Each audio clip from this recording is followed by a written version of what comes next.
أشهد أن لا إله إلا الله وحده لا شريك له وأشهد أن محمدا عبده ورسوله أما بعد فأعوذ بالله من الشيطان الرجيم بسم الله الرحمن الرحيم الحمد لله رب العالمين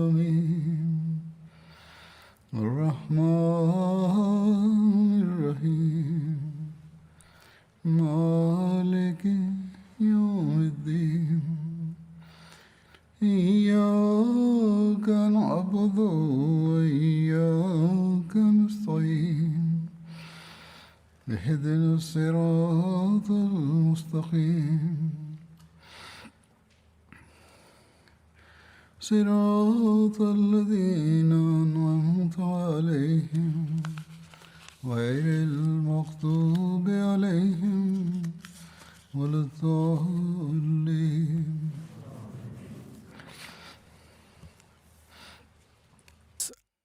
Angekündigt hatte, wird heute über die Expeditionen gegen die Iraner in der Ära von Hazrat Abu Bakr radhiyallahu anhu berichtet. Eine Schlacht, die stattgefunden hat, nennt man Sa'atul Salasil oder Qazma. Die Schlacht hat im Monat Muharram im 12. Jahr nach der Hijra stattgefunden. Die Schlacht ist durch 3 Namen bekannt. Die Schlacht von Sa'atul Salasil, die Schlacht von Qazma und die Schlacht von Hafir. Diese Schlacht wird deshalb die Schlacht von Sa'atul Salasil, also die Schlacht der Ketten genannt, da im Arabischen das Wort Silsila Kette bedeutet und der Plural dieses Wortes Salasil ist. In diesem Krieg haben die Iraner sich mit Ketten untereinander festgebunden.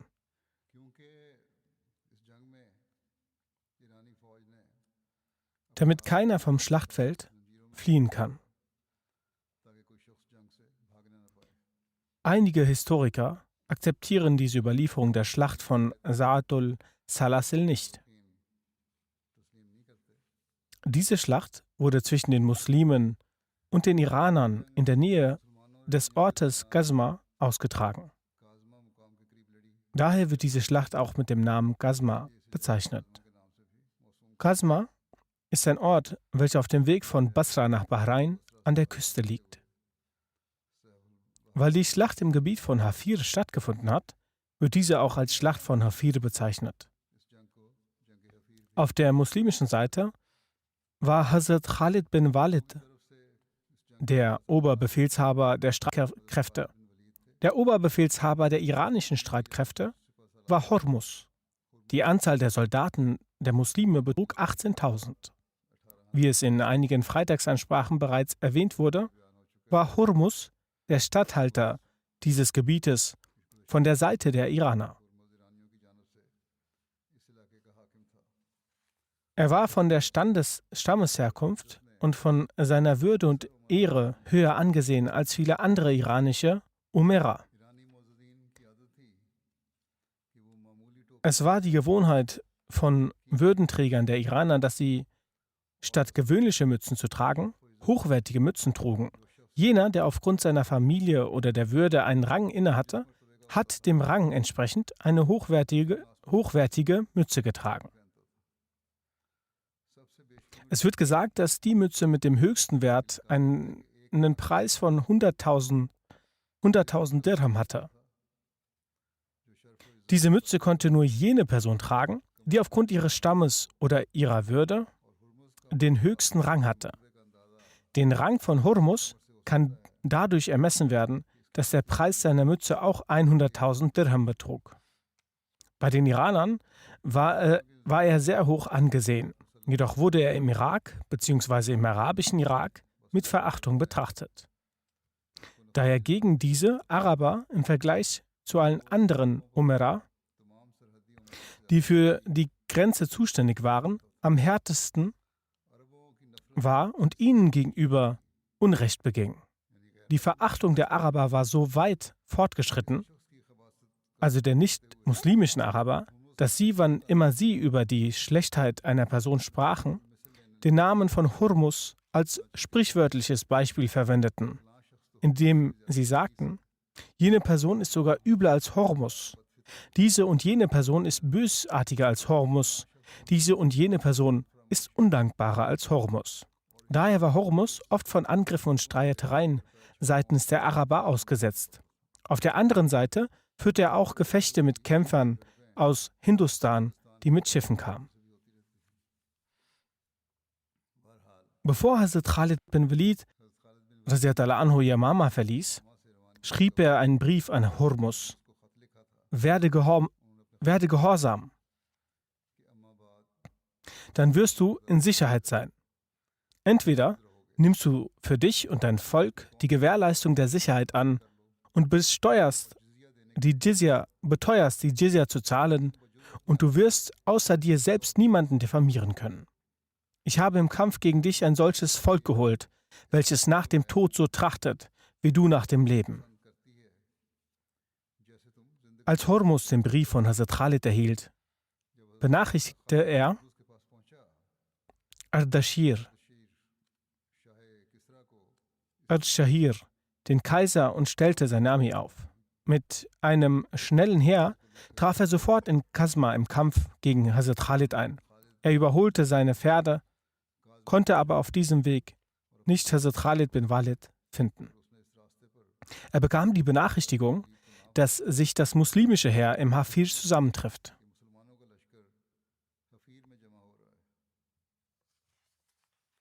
Daher kehrte er nach Hafir zurück. Hafir ist von Basra in Richtung Mekka das erste Ziel. Vor Ort angekommen, stellte er seine Armee in Reihen auf. Hurmus wählte zu seiner Rechten und Linken zwei Brüder aus. Sie hießen Qubas und Anu Shajan. Die Iraner hatten sich in Ketten gebunden. So wurde es in dieser Überlieferung gesagt. Über diejenigen, die eine konkrete Meinung hielten,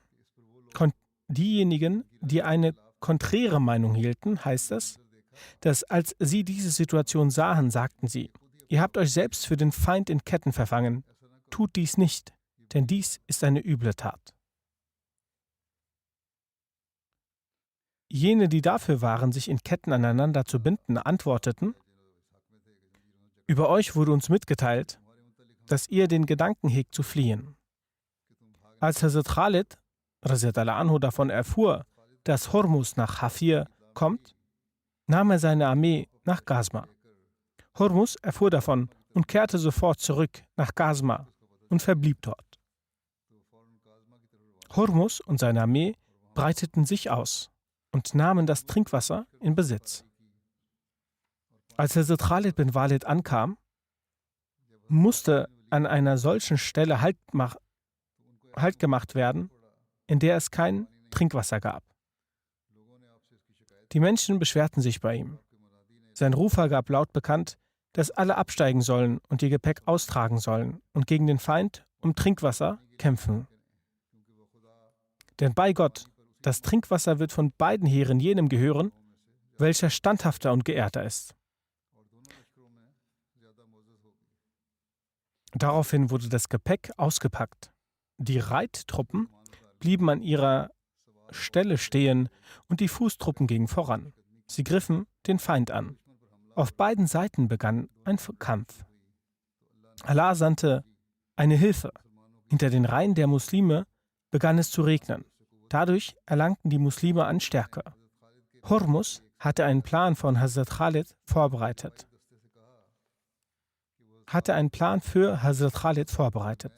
Er sagte seiner Verteidigungstruppe, dass er Hazrat Khalid zu einem Einzelkampf herausfordern werde. Und während er damit beschäftigt sei, sollte er heimlich Hazrat Khalid attackieren. Daraufhin ging Hurmus auf das Schlachtfeld. Hazrat Khalid radhiyallahu anhu stieg von seinem Pferd herunter. Auch Hurmus stieg von seinem Pferd herunter und forderte Hazrat Khalid zum Kampf heraus. Hazrat Khalid ging zu ihm. Beide bekämpften sich. Von beiden Seiten wurde angegriffen. Hazrat Khalid konnte Hurmus nach unten ziehen, woraufhin die Verteidigungstruppe von Hurmus heimtückisch Hazrat Khalid angriff und ihm in die Zwänge nahm. Wenn Einzelkämpfe stattfinden, dann darf niemand anderes dazwischen angreifen. Ihre Truppe griff dennoch Hazrat Khalid an. Trotz dessen schaffte es Hazrat Khalid, Hurmus zu töten. Sobald Hazrat Kaka bin Amr diesen Hinterhalt der Iraner sah, attackierte er die Verteidigungstruppen von Hurmus. Er umzingelte und besiegte sie. Die Iraner verloren diese Schlacht und flüchteten. Unter ihnen waren auch Qubas und Anu Shahjan. Die Muslime verfolgten die Iraner in der Nacht. Sie töteten die Iraner bei der Brücke über Fluss Euphrat, wo heute die Stadt Basra liegt. Nach der Schlacht sammelte Hazrat Khalid die Kriegsbeute. Unter der Kriegsbeute waren auch Ketten mit dem Gewicht von etwa einem Kamel. Sie waren ca. 1008 Tal schwer und ca. 375 Kilo. In der Kriegsbeute, die an Hazrat Abu Bakr anhu gesendet wurde, befand sich auch eine Mütze von Hurmus, die ca. 100.000 Dirham wert war und mit Schmuck bestückt war. Hazrat Abu Bakr gab diese Mütze Hazrat Khalid. Zur Freude des Sieges ließ Hazrat Abu Bakr das Khums und einen Elefanten nach Medina entsenden. Überall wurde der Sieg der Muslime verkündet. Zir bin Kulab wurde mit dem Khums und dem Elefanten nach Medina entsendet. In Medina hatte niemand zuvor einen Elefanten gesehen. Die Einwohner von Medina sagten, dass niemand in Arabien einen anderen Elefanten als den Elefanten von Abrar gesehen hat. Als dieser Elefant durch die Stadt geführt wurde, waren die älteren Frauen sehr erstaunt über den Elefanten und fragten, ob dieses Wesen auch ein Geschöpf Gottes sei. Sie dachten, es wäre ein künstliches Wesen. Hazrat Abu Bakr ließ diesen Elefanten mit Zirur Hazrat Khalid zurücksenden. Ein großer Grund für den Sieg der Muslime war die Strategie von Hazrat Abu Bakr anhu, die er zuvor an die Bauern von Irak anwendete und die Hazrat Khalid gewissenhaft umsetzte. Diese Taktik enthielt, dass die Muslime in keinen Streit mit den Bauern geraten und sie dort leben lassen. Außer einer kleinen Summe als Jizya wurde keine weitere Steuer oder andere Last auferlegt. Den Reitern in der Schlacht von Salasil wurde jeweils 1000 Dirham gegeben und jene, die zu Fuß unterwegs waren, wurde ein Drittel davon gegeben.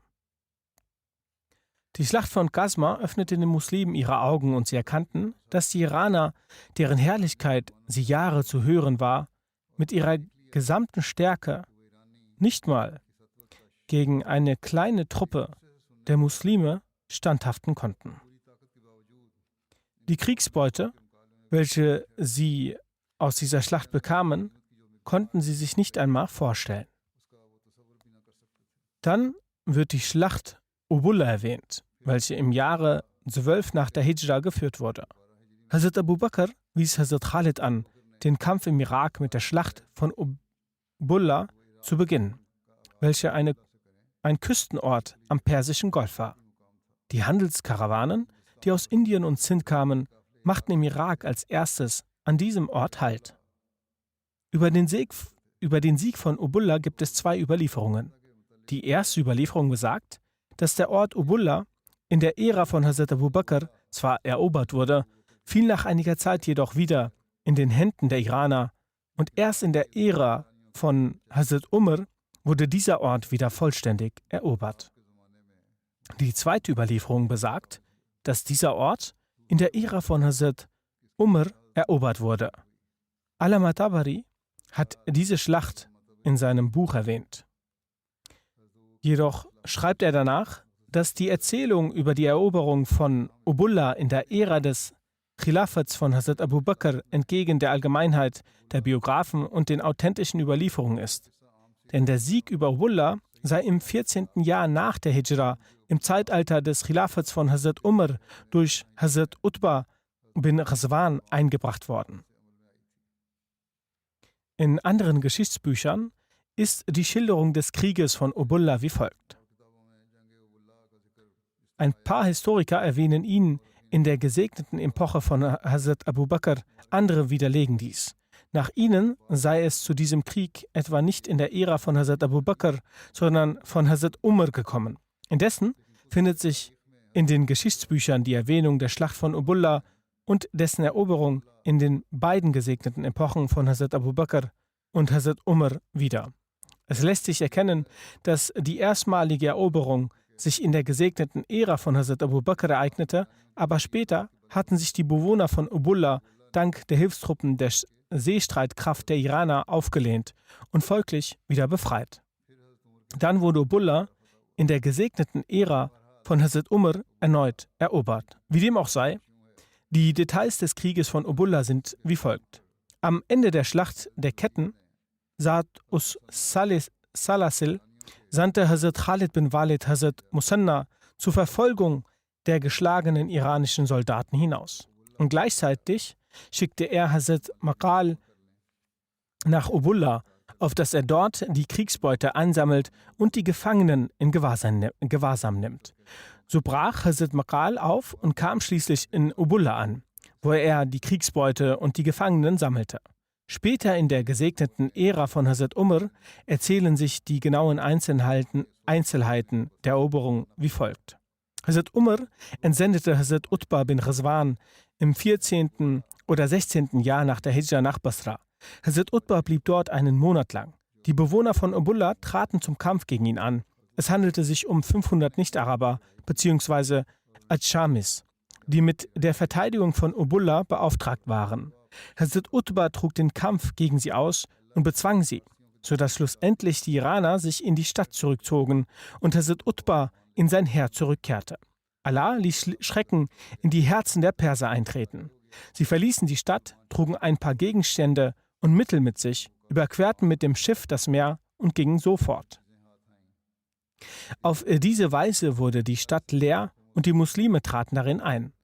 Hier bekamen die Muslime verschiedene Güter, Waffen und anderweitige Sachen in die Hand. Des Weiteren konnten sie auch die Gefangenen ergreifen. Den obligatorischen Anteil von Chums aus der Gesamtheit der Güter und Gegenstände ausgenommen, wurde der Rest der Kriegsbeute unter den muslimischen Kämpfern aufgeteilt. Die Anzahl der Muslime betrug 300. Dann gibt es noch einen Krieg von Mazar.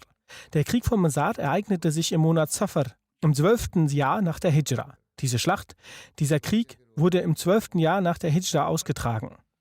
Mazar ist eine Kleinstadt in Mizan. Die Entfernung zwischen Mazar und Basra gleicht der Strecke, die 4 Tage Reise in Anspruch nimmt. Am Tag dieses Ereignisses war folgender Satz in jedermanns Mund. Der Monat Safar ist gekommen und in ihm wird jeder Grausame und Revoltierende dort getötet werden, wo die Meere ineinander fließen. Hormuz stand in der Schlacht von Sa'd al-Salasil Hazrat Khalid bin Walid gegenüber. Er hatte seinem König zwecks Hilfe geschrieben. Der König hat zu seiner Unterstützung ein Heer unter der Führung von Garin entsendet. Aber dieses Heer war gerade erst in Mazar angekommen, als es die Benachrichtigungen von der Niederlage von Hormuz und seiner Tötung erhielt.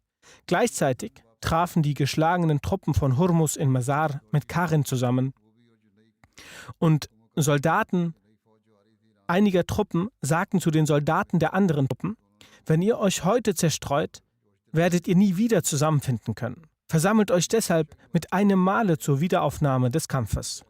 Die davongelaufene Armee und die neu dazu gestoßene Hilfstruppe bzw. Armee aus dem Iran, sie schlossen sich zusammen und beide animierten sich gegenseitig, dass der Krieg fortfahren müsse.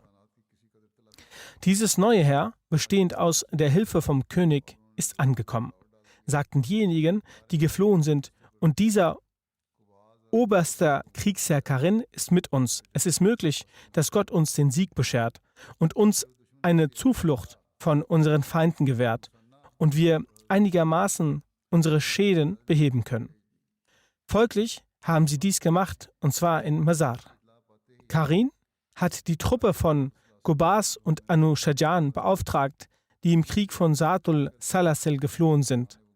Auf der anderen Seite wurde die Nachricht der Vorbereitung des Feindes von Hazrat Musanna und Hazrat Mu'anna an Khalid bin Walid geschickt. Hazrat Khalid hat unverzüglich nach der Information von Qarin die Kriegsbeute der Schlacht von Sa'atul Salasil unter jenen Mujahideen verteilt, denen Gott die Kriegsbeute gegeben hatte, und hat außerdem aus dem Chums 1/5 so viel gegeben, wie viel sie wollten. Und die restliche Kriegsbeute, die aus der Schlacht von Sa'ad al-Salasil erhalten wurde, sowie die Frohkunde über den über den Sieg, wurden an Hazrat Abu Bakr geschickt. Und er wurde auch über diese Sache informiert, dass in der Schlacht Sa'ad al-Salasil geschlagene Armee und unter der Führung von Qarin kommendes neues Jahr sich an einem Ort versammelt. Folglich ist Hazrat Khalid von dort losgegangen und ist im Mazar gegen die Armee von Qarin angetreten und hat seine Armee geordnet. Von beiden Seiten aus wurde gekämpft. Beide Parteien haben sich auf zorniger Weise bekämpft. Qarin ist zur Bekämpfung ins Feld getreten. Auf der anderen Seite traten Hazrat Khalid und Hazrat Mu'aqil bin Ashar an. Beide griffen Qarin an. Aber Hazrat Mu'aqil hat vor Hazrat Khalid Qarin überwältigt und ihn getötet. Hazrat Asim hat Anu Shajan und Hazrat Adi hat Qubas getötet. Durch das Töten dieser 3 Führer haben die Iraner ihr Durchhaltevermögen verloren und wollten das Feld verlassend fliehen. In diesem Krieg wurde eine Vielzahl von Leuten vom Iranischen Reich getötet. Und diejenigen, die besiegt wurden, setzten sich in ihre Schiffe und sind geflohen.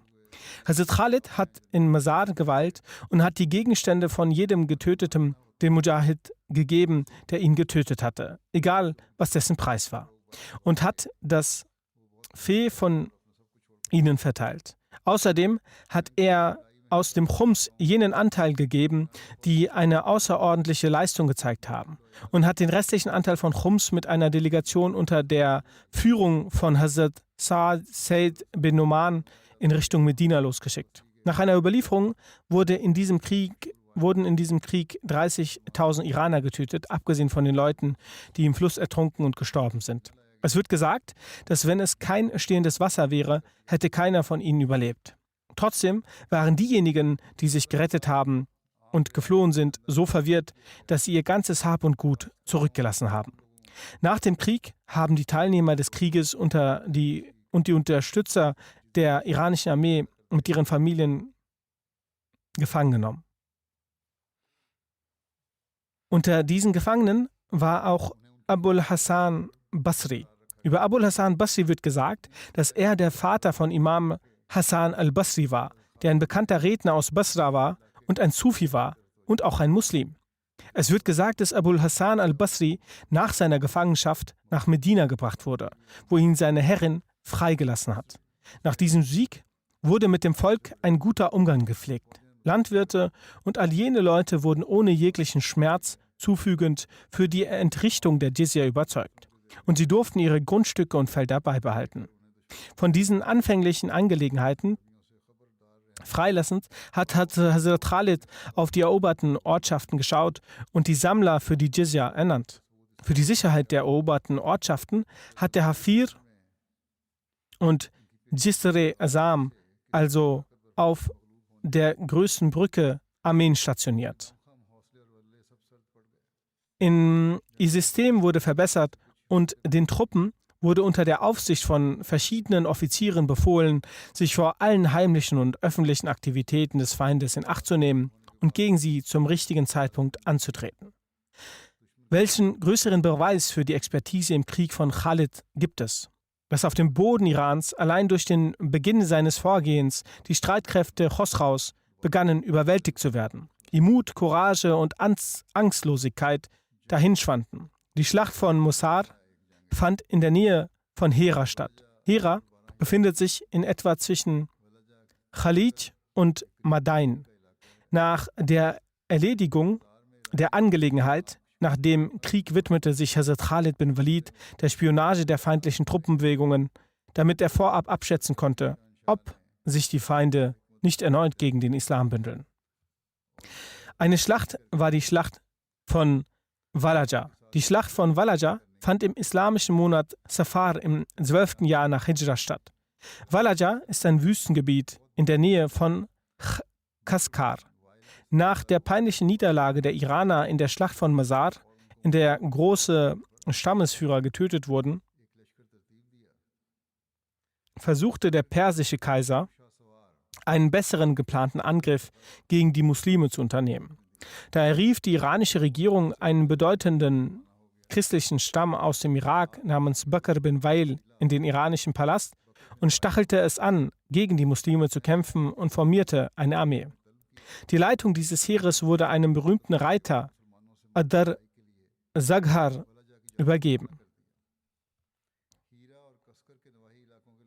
Die Armee wurde nach Walaja geschickt. Im Irak befand sich ein großer Stamm der Christen namens Bakr bin Wail. Der König Adschir ließ sie rufen und formierte durch sie eine Armee und schickte sie nach Walaja in die Schlacht gegen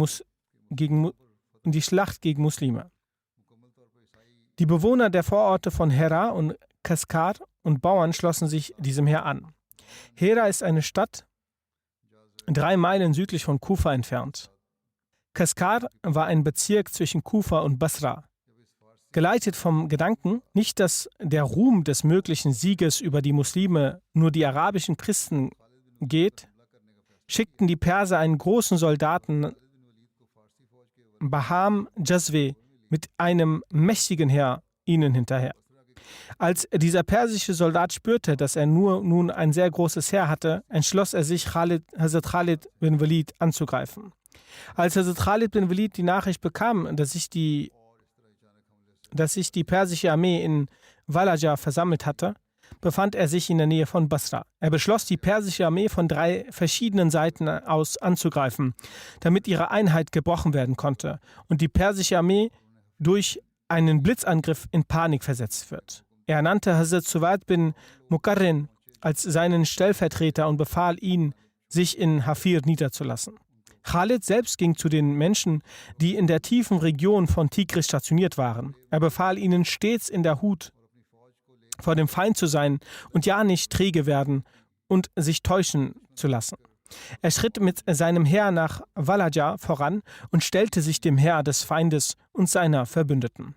Es kam zu einer erbitterten Schlacht. Hazrat Khalid bin Walid ließ auf beiden Seiten der Armee Kämpfer verschanzen. Letzten Endes griffen diese beiden verschanzten Flügel den Feind von beiden Seiten an. Die persische Armee erlitt eine Niederlage und fliehte.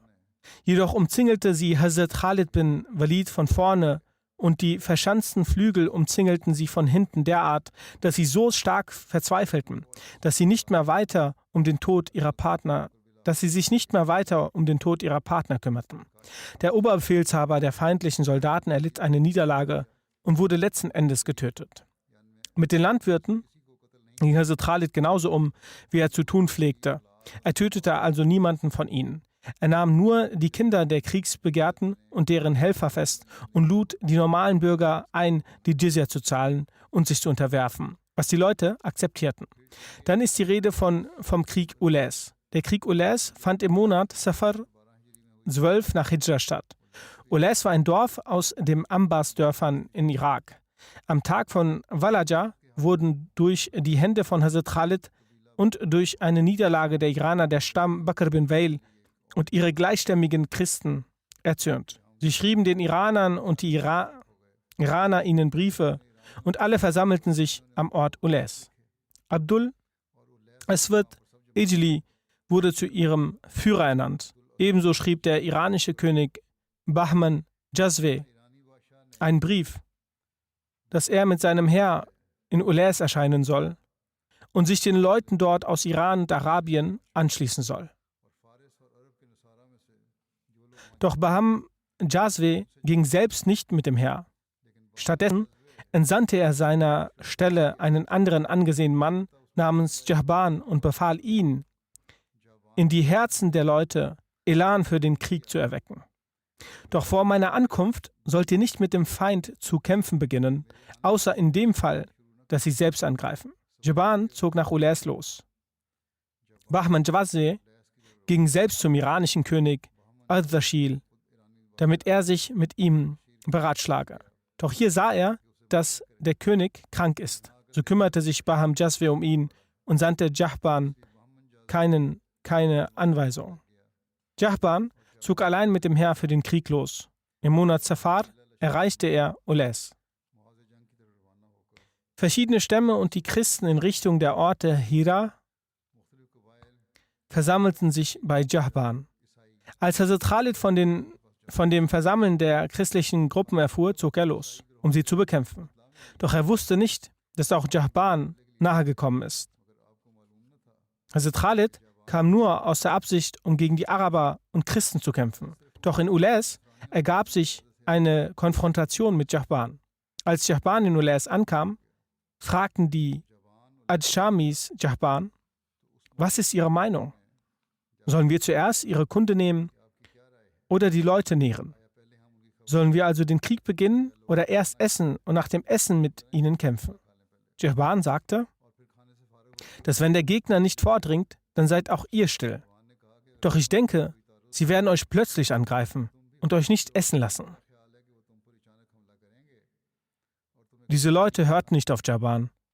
Sie stellten die Esstische auf, das Essen wurde serviert, riefen alle und waren am Essen. Hazrat Khalid erreichte den Feind und blieb in Stellung. Er ordnete an, die Sache abzusetzen. Dies wurde erledigt.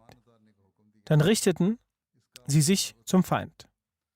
Hazrat Khalid bestimmte schützende Truppen für das Revier, schritt zu den Reihen des Feindes und sagte zu ihnen herausfordernd: Wo ist Abjar?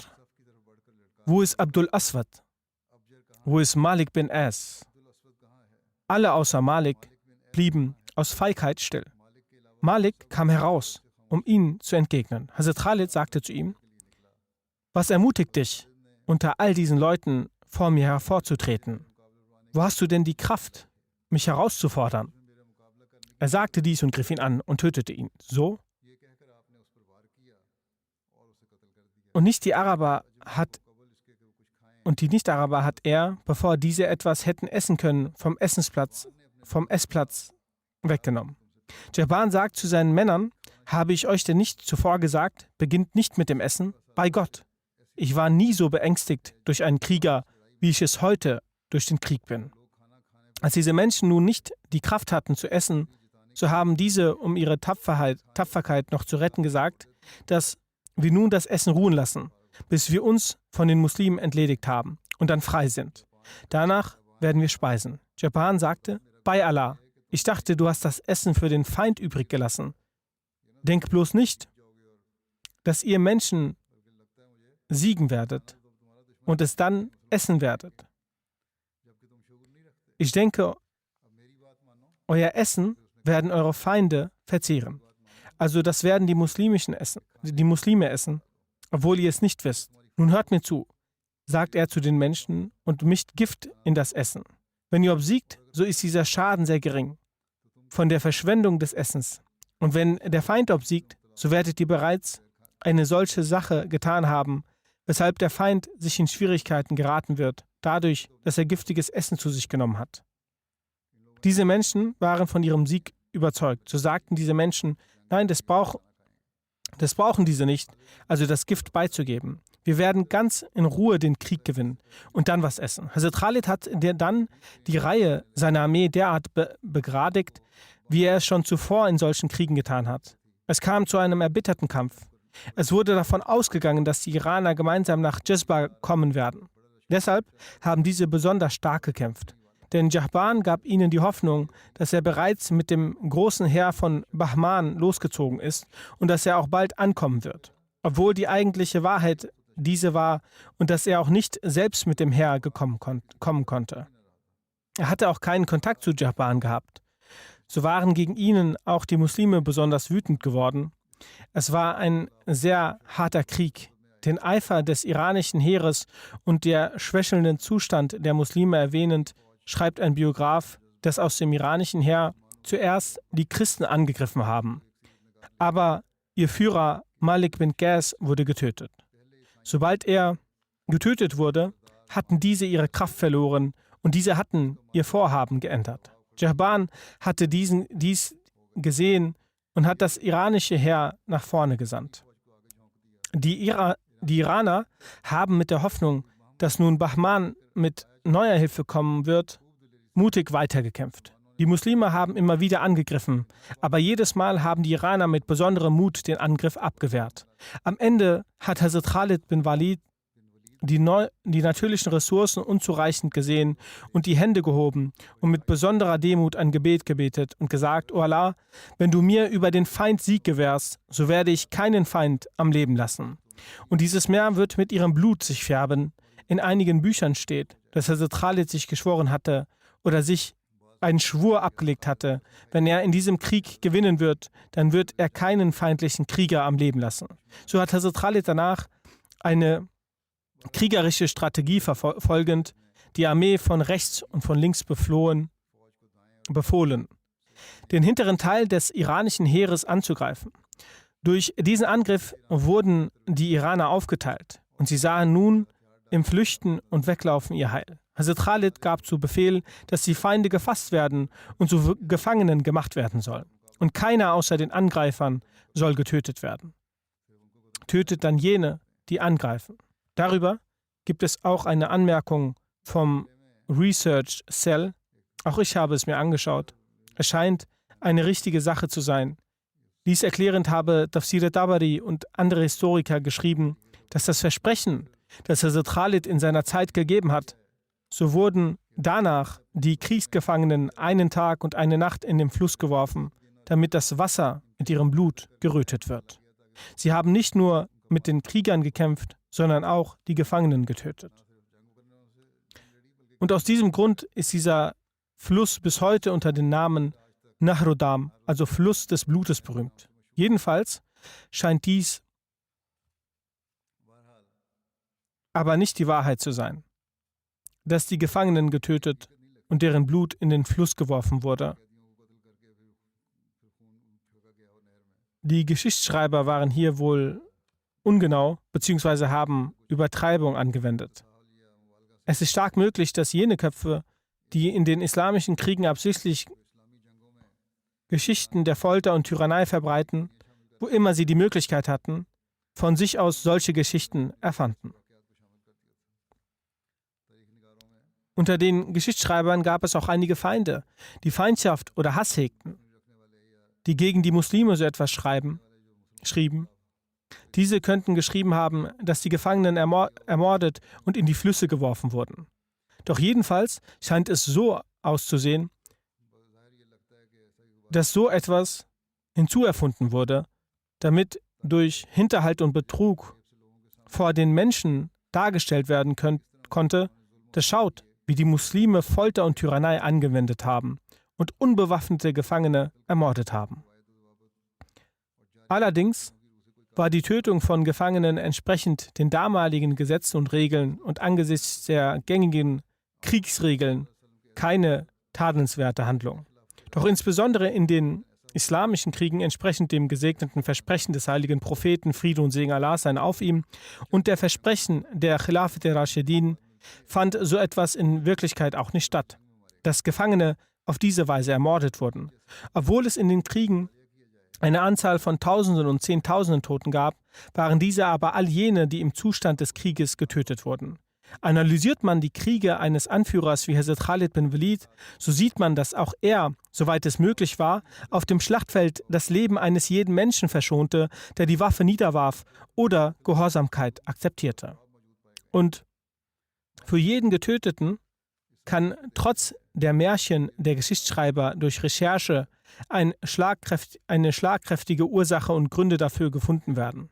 Jedenfalls schaut man sich dieses Ereignis an, dann erscheint dieses Ereignis als erfunden. Da jene Geschichtsschreiber und Biografen, die die gesamten Details dieser Orte berichtet haben und beim Berichten selbst jedes kleinste Detail nennen, von diesen manchen dieses Ereignis überhaupt nicht erwähnt haben.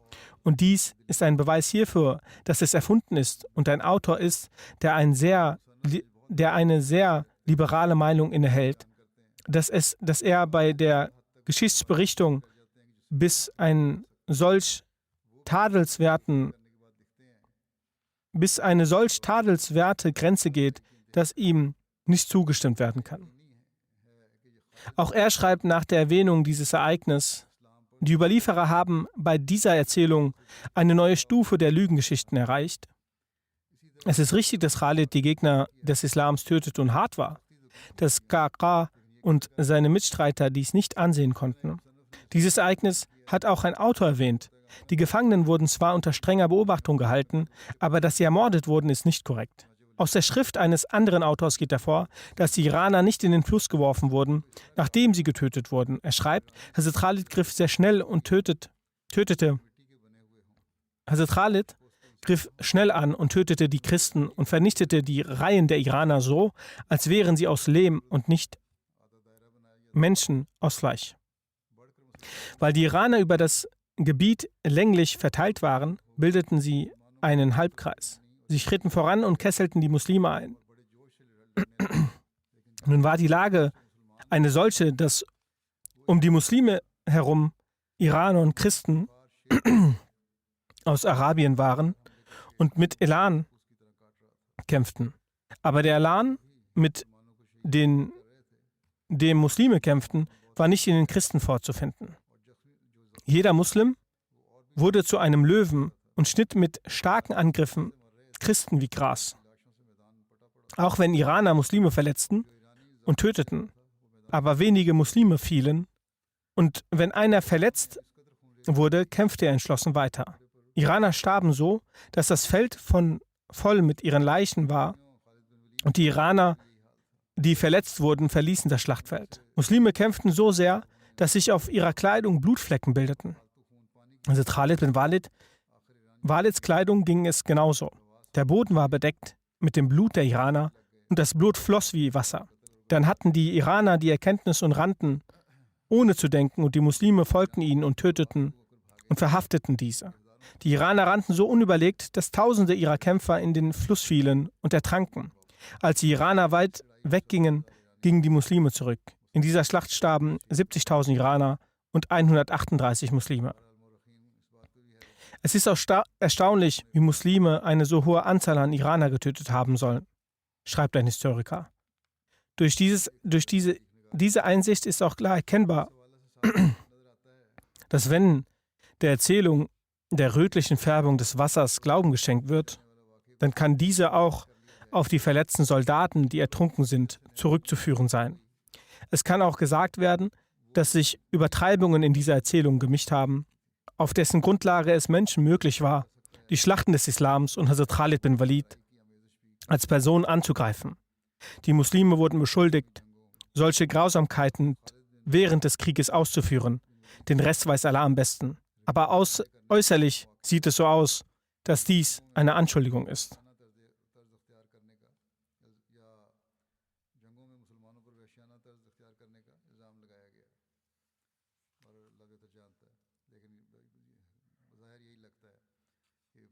Als der Feind seine Niederlage akzeptierte und sein Heer zerstreut war und die Muslime von ihren Erledigungen zurückkamen, stellte sich Hazrat Khalid in die Nähe des Essens und sagte: Dies gebe ich euch. Dies ist für euch, weil wenn der heilige Prophet Friede und Segen Allah sein auf ihm bei einer Schlacht das vorbereitete Essen eines Feindes, der geflohen ist, fand, verteilte er dies in seinem Heer. Folglich aßen die Muslime es als Abendessen. Und in der Schlacht in Les wurden 70.000 Feinde getötet, wie bereits erwähnt. Über den Sieg in Amvechia ist geschrieben, dass Allah der Gnädige befähigt hat, dass Amvechia im Monat Safar im 12. Jahr nach der Hijra ohne einen Krieg erobert wurde. Amvechia ist der Name eines Ortes in Irak. Nach dem Sieg in Läs und Amvechia bereitete Hazrat Khalid sich vor und kam nach Amvechia. Aber schon vor seiner Ankunft haben die Bewohner des Dorfes das Dorf schnell verlassen und wurden in Swat ansässig.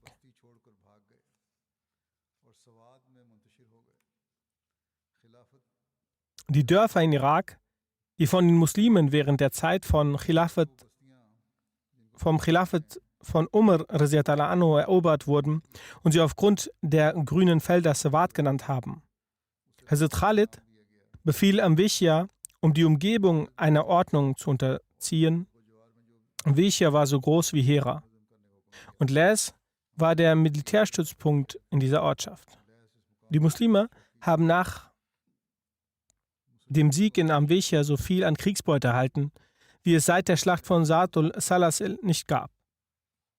In diesem Krieg war der Profit aus dem Teil der Kavallerie 1500 Dirham und dieser Teil wurde zusätzlich restlichen neben der restlichen Kriegsbeute an die Personen verteilt, die besonders tapfer waren. Die Botschaft über den Sieg in Läs und Amvechia hat Hazrat Khalid anhu über Jundal von Banu Ijl verkündigt, der als tapferer Wegweiser bekannt war. Er hat Hazrat Abu Bakr die frohe Botschaft über den Sieg in Läs und die Menge der Kriegsbeute, die Anzahl der Gefangenen und die Sachen, die in Chums erlangt wurden, und über die besonders tapferen Kämpfer überbracht. Und besonders über die Tapferkeit von Hazrat Khalid mit besonderer Großartigkeit berichtet. Hazrat Abu Bakr anhu gefiel seine Tapferkeit, Entschlossenheit und die Art, in der er die frohe Botschaft übermittelte. Als von dem Beauftragten seine Art und Geschichte seiner Tapferkeit und seine Erzählweise hat ihm besonders gefallen. Er fragte ihn, wie heißt du? Er antwortete, ich heiße Jantal.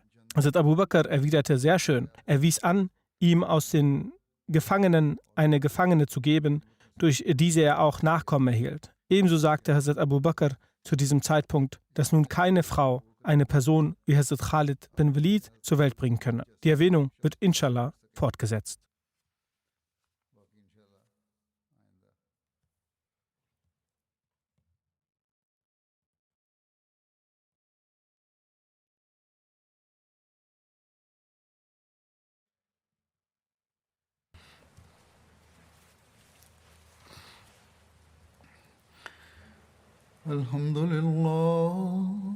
الحمد لله نحمده ونستعينه ونستغفره ونؤمن به ونتوكل عليه ونعوذ بالله من شرور أنفسنا ومن سيئات أعمالنا من يهده الله فلا مضل له ومن يضلل فلا هادي له ونشهد أن لا إله إلا الله ونشهد أن محمدا عبده ورسوله عباد الله رحمكم الله إن الله يأمر بالعدل والإحسان وإيتاء ذي القربى